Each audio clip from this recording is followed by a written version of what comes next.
Assalamualaikum warahmatullahi wabarakatuh. Kembali lagi dengan saya Kartika Dwi Rahmawati. Kali ini saya akan membahas mengenai kasus WorldCom pada tahun 2002. Nah, WorldCom itu adalah suatu perusahaan. Nah, di sini saya akan menceritakan sedikit tentang bisnis dari entitas yang pilih, yaitu WorldCom. Nah, pada awalnya WorldCom merupakan perusahaan yang menyediakan layanan telepon jarak jauh.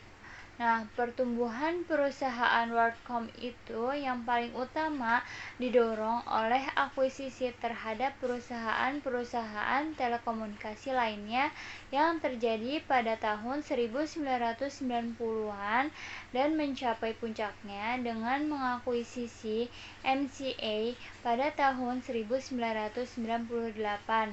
Nah, di antaranya itu ada perusahaan yang bergabung atau dibeli oleh WorldCom.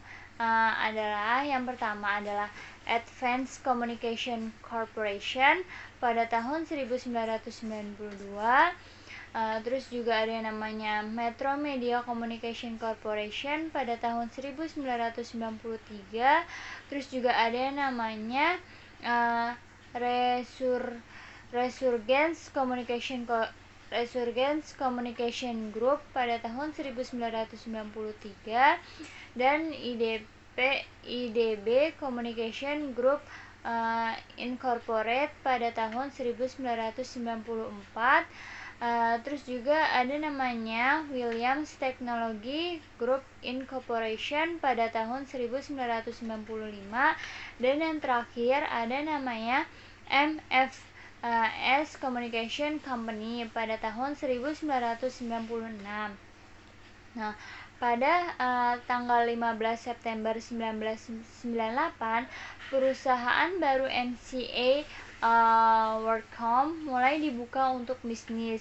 Nah, kini MCA WorldCom menamai dirinya sebagai WorldCom.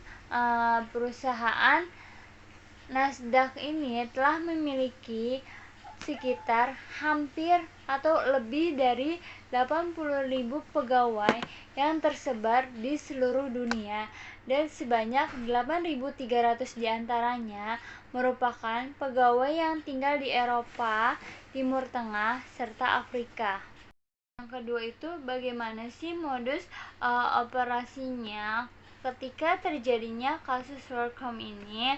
Nah, di sini saya akan bercerita. Pada tahun 2000-an, WorldCom sudah mulai mengalami kemerosotan yang disebabkan oleh pendapatan yang mengalami penurunan dan hutang yang semakin banyak. Nah, nilai saham juga terus mengalami penurunan. Melihat kondisi tersebut, antara CEO, CFO, dan auditor senior memutuskan untuk mengambil langkah keluar dengan cara melakukan kecurangan, yaitu mengubah laporan keuangan. Nah, cara yang mereka tempuh itu yang pertama adalah membukukan line cost sebagai pemasukan, padahal pada kenyataannya line cost itu adalah pengeluaran mereka. Nah, yang kedua adalah meninggikan pendapatan dengan entry akun palsu yang ditulis sebagai akun pendapatan perusahaan yang tidak teralokasi. Nah, dan dilaporkan sekitar 3.005 USD miliar telah salah diklasifikasikan pada tahun 2001. Sementara sisanya sekitar 797 US dollar juta pada triwulan pertama pada tahun 2002. Nah, berdasarkan data WorldCom ini, sekitar 14,7 miliar US dollar pada tahun 2001 disajikan sebagai biaya dengan memindahkan akun beban ke dalam akun modal. Nah, jadi WorldCom ini mampu menaikkan pendapatan atau labanya.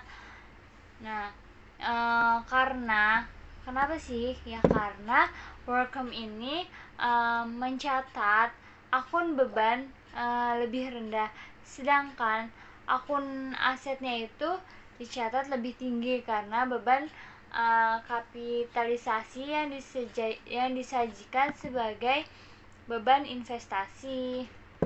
Nah, pada tanggal 25 Juni, Workcom mengakui bahwa perusahaan mengklasifikasikan lebih dari 3,8 miliar US dollar sebagai beban jaringan sebagai pengeluaran modal mereka. Nah, beban jaringan ini adalah beban yang dibayarkan oleh Workcom kepada perusahaan lain untuk jaringan telekomunikasi seperti biaya akses, biaya pengiriman pesan bagi Workcom. Nah, dengan memindahkan akun beban ke dalam akun modal, Workcom mampu menaikkan pendapatan atau laba.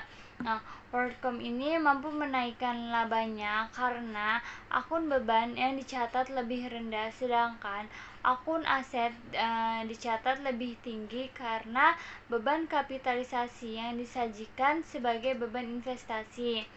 Nah, kalau hal itu tidak terdeteksi prakteknya, akan mengakibatkan pendapatan bersih yang lebih rendah dari atau berdampak ke tahun-tahun berikutnya, karena beban kapitalisasi jaringan tersebut akan didepresiasikan.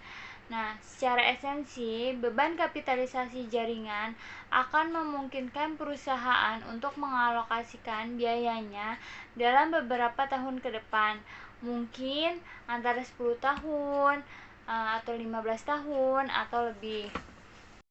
Nah, terkait dengan kasus si Workcom ini dengan Kosovo Framework, apa sih hubungannya? Terus bagian mana dari Kosovo Framework yang tidak berjalan dalam entitas si Workcom ini? Menurut saya, kan Kosovo Framework itu berkaitan dengan internal control atau pengendalian internal. Nah, kurangnya pengendalian internal di dalam Workcom ini sehingga menyebabkan kasus ini dapat terjadi. Banyak pihak yang terlibat di dalam kasus ini, bahkan staf akuntan dan pihak manajemen juga ikut terseret dalam kasus ini. Yang selanjutnya itu terkait dengan prosedur analitis di laporan keuangan entitas Workcom ini.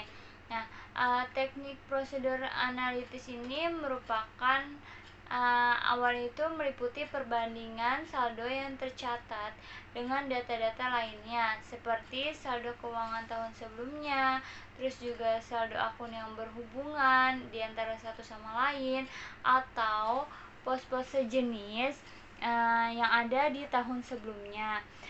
Terus juga penggunaan rasio-rasio yang masih berhubungan, analisis terhadap industri atau kegiatan entitas.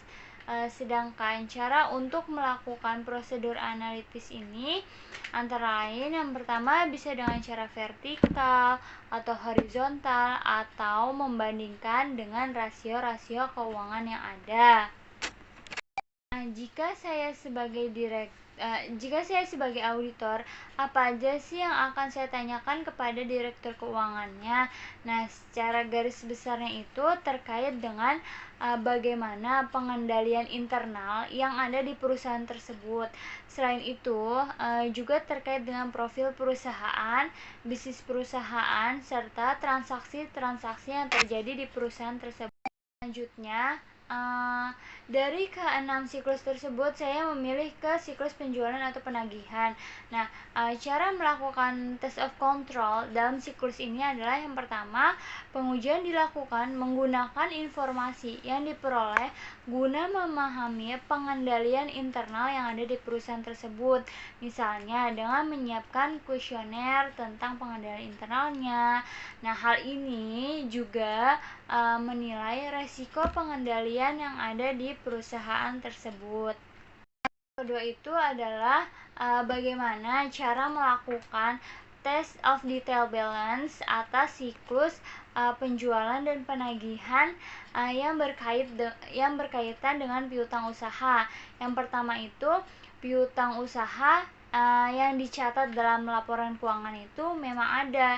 Jadi bisa dilakukan dengan cara konfirmasi saldo pelanggan untuk menentukan eksistensi piutang yang dicatat dalam laporan keuangan perusahaan tersebut. Nah, yang kedua itu ada namanya piutang yang ada itu telah dicantumkan dalam laporan keuangan.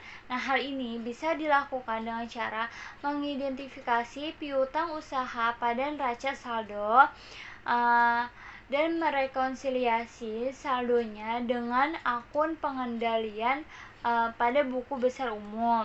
Nah, yang ketiga ada namanya piutang usaha telah diklasifikasikan dengan benar di laporan keuangan perusahaan. Hal ini bisa dilakukan pengujiannya itu dengan cara memastikan bahwa klien telah memisahkan dengan benar atau telah mengklasifikasikan dengan benar piutang usaha yang berbeda di tiap vendornya gitu. Nah, selanjutnya adalah bagaimana cara melakukan test of transaction di siklus penjualan dan penagihan ini. Yang pertama bisa dengan cara meninjau jurnal umum dan file master untuk transaksi yang tidak biasa. Yang kedua, melacak entry jurnal penjualan termasuk dokumen pendukungnya. Misalnya itu dokumen pendukungnya adalah pemesanan penjualan. Dan yang ketiga adalah melacak entry dalam jurnal penjualan ke faktur penjualan serta menghitung ulang harganya. Nah, yang selanjutnya adalah bagaimana sih cara melakukan analisis tes dalam siklus penjualan dan penagihan ini. Nah, auditor menjalankan prosedur analitis untuk seluruh penjualan dan penagihan ini, tidak hanya untuk hutang dagang. Hal ini perlu dilakukan. Kenapa sih? Karena terdapat hubungan yang erat antara laporan laba rugi dengan laporan yang ada di neraca. Jadi jika auditor tidak mengidentifikasi adanya kesalahan penyajian dalam penjualan dan penagihan atau penjualan dan pengembalian barang dagang dengan menggunakan prosedur analitis, piutang dagang kemungkinan besar akan menutupi kesalahan tersebut. Jadi, auditor perlu menelaah piutang dagang yang jumlahnya besar atau tidak lazim nih dari yang sebelumnya, seperti saldo yang besar, rekening yang tidak tertagih dalam jumlah yang lama gitu. Nah, jadi analisis tesnya itu bisa dilakukan dengan cara diantaranya itu yang pertama ada yang namanya membandingkan presentasi laba kotor dari tahun sebelumnya atau membandingkan penjualan bulanan. Terus juga ada yang namanya membandingkan piutang tak tertagih sebagai presentasi dari penjualan kotor dengan tahun sebelumnya. Terus juga ada yang namanya membandingkan kategori umur perusahaan dengan presentasi dari piutang dagang dengan tahun-tahun sebelumnya. Kita menguji bahwa seluruh hutang yang jumlahnya ditulis dalam laporan keuangan sudah benar atau sudah lengkap atau yang namanya dengan completeness, yaitu dengan cara kegagalan untuk mencatat perolehan barang atau jasa yang diterima dan dapat mengakibatkan berlebihnya pendapatan bersih atau ekuitas pemilik. Mungkin beberapa auditor sulit untuk melakukan tes rincian saldo untuk menentukan apakah ada transaksi yang tidak tercatat, sehingga auditor harus mengandalkan kontrol dan pengujian substantif transaksi untuk tujuan ini. Selain itu, karena audit hutang dagang biasanya memakan waktu yang cukup lama, pengendalian internal yang efektif diuji dengan benar dan dapat secara signifikan mengurangi biaya audit. Terus cara menguji saldo piutang yang tertera dalam laporan posisi keuangan itu benar-benar ada atau eksisten. Nah, cara itu bisa dilakukan dengan cara konfirmasi saldo konfirmasi saldo ke pelanggan. Hal ini bertujuan untuk mengetahui piutang usaha yang dicatat dalam laporan keuangan itu benar-benar ada. Bagaimana cara menguji bahwa perhitungan perpajakan entitas sudah tepat atau sudah akurat gitu. Nah, pajak di sini saya mengambil contoh adalah PPh 21. Nah, bagaimana sih cara mengujinya? Cara mengujinya itu bisa dengan cara merekonsiliasi total penggajian setiap formulir pajak penggajian dengan total penggajian dengan seluruh tahun. Nah, jadi total pajak penghasilan kemudian dapat dihitung ulang dengan mengkalikan tingkat yang sesuai dengan penggajian yang dikenakan ke pajak gitu. Apa sih perbedaan ketika menguji asersi kompletenis dan asersi eksistens? Nah, jadi kalau asersi eksistensi itu melakukan perhitungan terhadap fisik persediaan di gudang untuk memastikan bahwa persediaan tersebut itu fisiknya benar-benar ada, jumlahnya benar, dan kondisinya itu baik-baik saja. Sedangkan untuk asersi kompletenis atau kelengkapan, maksudnya itu adalah semua transaksi dan peristiwa yang seharusnya dibukukan telah dibukukan dengan lengkap. Itu adalah perbedaan antara kompletenis dengan eksisten. Nah, dalam menggunakan proses sampling saat audit, terus juga kapan saya harus menggunakannya. Nah, alasan penggunaan sampling itu sebab adanya keterbatasan waktu, tenaga, dan biaya yang dimiliki oleh seorang auditor, karena hasil pengujian atas sampling tidak akan berbeda dengan hasil pengujian atas populasi.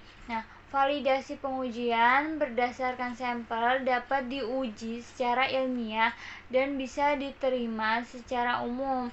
Praktik pengujian sampling telah berlaku secara umum, dipraktikkan oleh sebagian besar keputusan ekonomi, bisnis, sosial, dan publik. Nah, dalam kasus WordCamp ini, sampling yang akan saya gunakan adalah random sampling pada akun penjualan, sebab dalam kasus WordCamp ini mereka akan meningkatkan pendapatan ya. Dalam hal ini pendapatan bisa saja berasal dari penjualan. Nah, langkah awal dalam melakukan pengujian audit untuk siklus penjualan dan pengumpulan piutang unit sampling itu biasanya adalah nomor-nomor faktur penjualan dan dokumen pengiriman barang.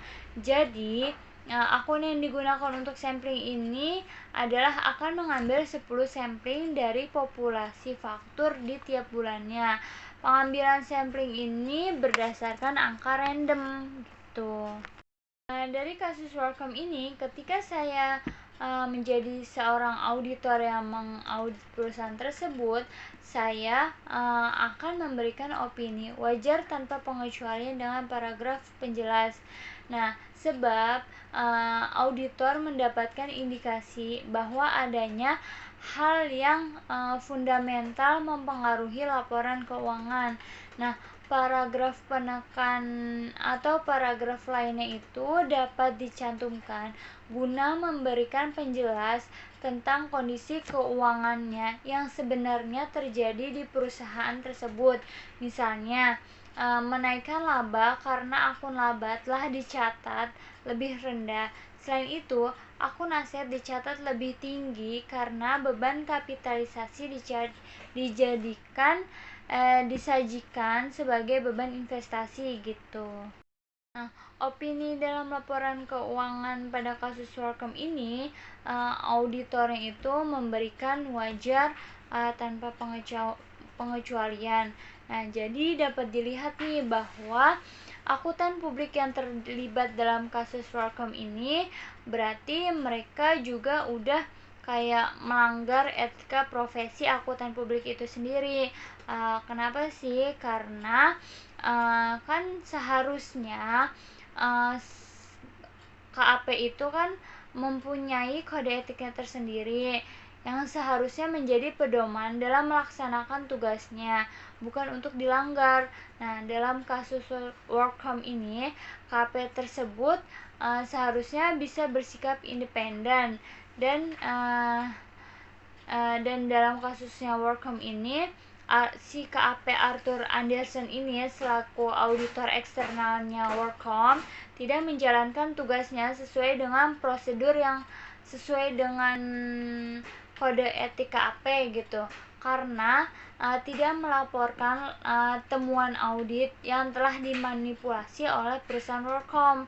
Terus juga adanya hubungan antara KAP Arthur Andersen dengan petinggi-petinggi Workom. Nah, diantaranya si Scott atau si Meyers yang merupakan pekerja dari KAP Arthur Andersen sebelum bergabung di Workom.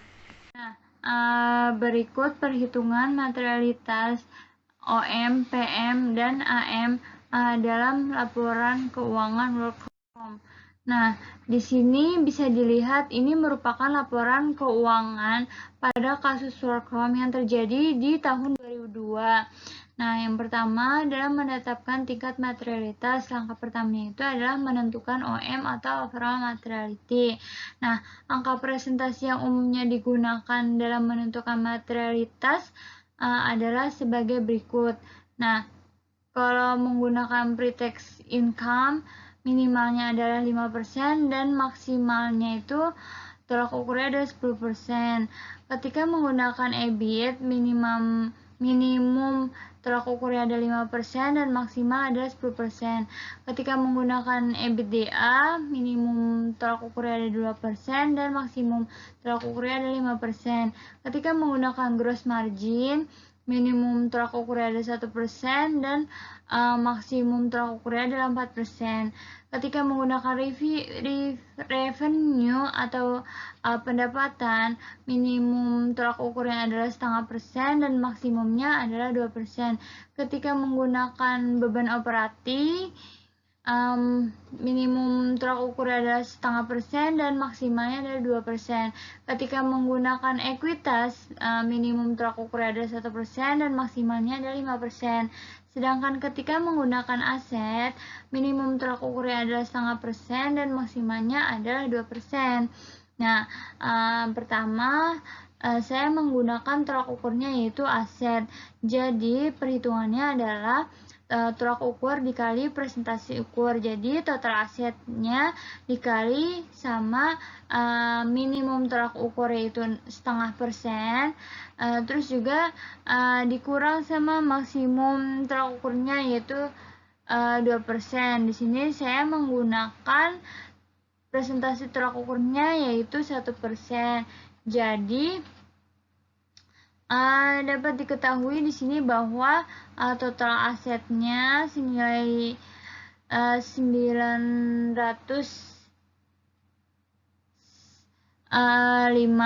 miliar.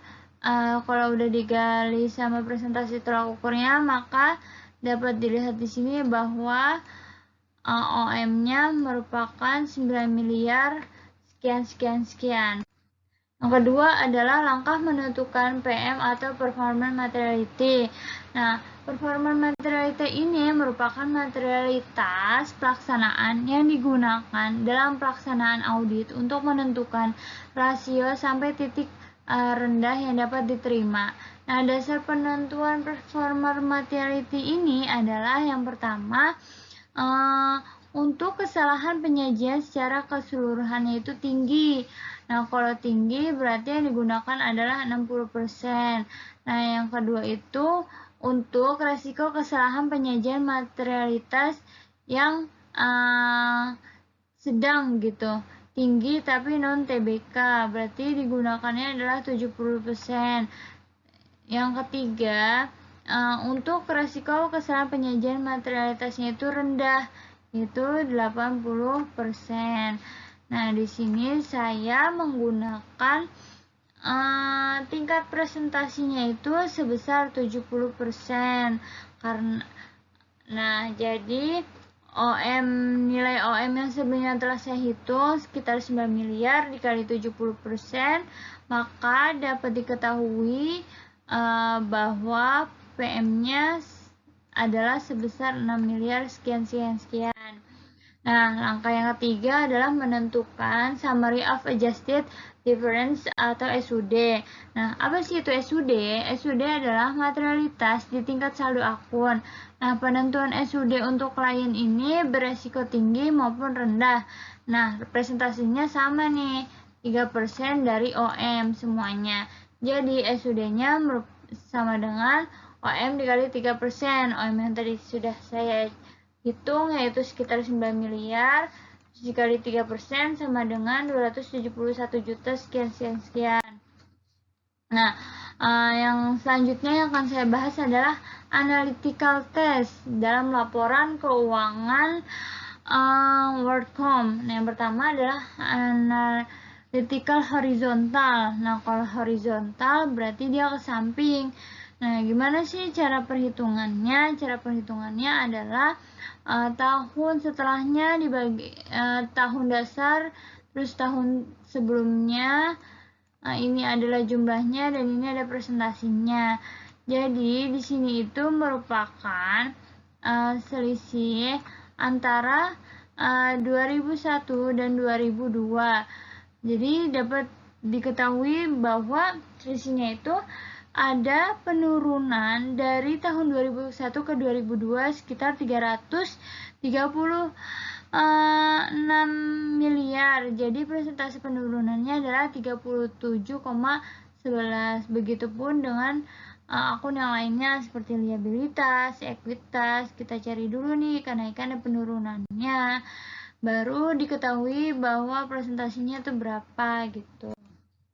Nah, yang kedua adalah analisis vertikal. Nah, analisis vertikal ini untuk menggunakan persentase yang menunjukkan hubungan masing-masing komponen dalam total dalam satu laporan. Tadi kan kalau horizontal ke samping nih. Nah, kalau vertikal itu lebih ke atas cara perhitungannya. Tapi tidak jauh beda dengan perhitungan horizontal. Yang ketiga adalah dengan menghitung rasio keuangan. Nah, rasio keuangan yang saya pilih di sini ada rasio likuiditas. Yang pertama adalah current ratio. Rumusnya ada aktiva lancar dibagi hutang lancar. Terus yang kedua masih di likuiditas ada quick ratio, rumusnya aktiva lancar dikurang persediaan dibagi hutang lancar. Terus bisa juga pakai rasio solvabilitas. Yang pertama debt to asset rasio, perhitungannya adalah total hutang dibagi total aktiva. Terus bisa juga pakai debt to equity ratio, rumusnya ada total hutang dibagi total ekuitas. Terus juga ada yang namanya long term debt to equity ratio. Nah, rumusnya adalah utang jangka panjang dibagi modal. Demikian presentasi saya kali ini terkait dengan kasus laporan keuangan kecurangan yang terjadi di WorldCom pada tahun 2002. Kurang lebihnya mohon maaf. Wassalamualaikum warahmatullahi wabarakatuh.